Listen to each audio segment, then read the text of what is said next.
Madalas sabihin ng talent manager at content creator host na si OG Diaz na hindi siya aalis ng ABS-CBN o ng Kapamilya Channel dahil tumatanaw siya ng utang na loob.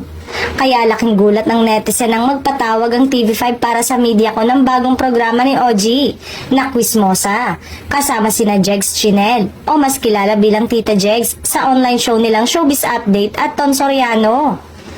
Tiyak na may magandang dahilan si OG kung bakit niya ito tinanggap na sa tingin ay hindi naman ito kalaban ng ABS-CBN o sa Kapamilya Channel at wala namang kaparehong programang ganito na base sa kwento ng host ay game show ito na habang nagmamarite sila ay may pag-games. At totoo nga, heto ang post ni OG sa kanyang Facebook account na nagpasintabi siya kay Miss Cory. Kinabahan ako. Pero waetros, na-excite ako kasi panibagong challenge ito sa buhay ko.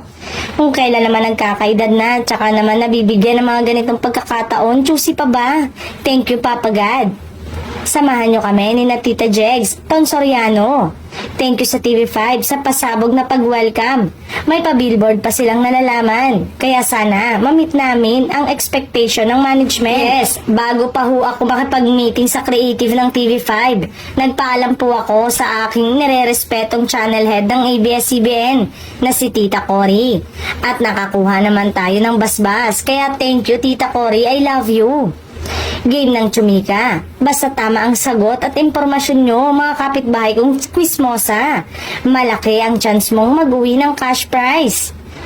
Ayun, pawang mga taga-dos naman pala ang makakasama ni OG kaya niya umano tinanggap ang offer.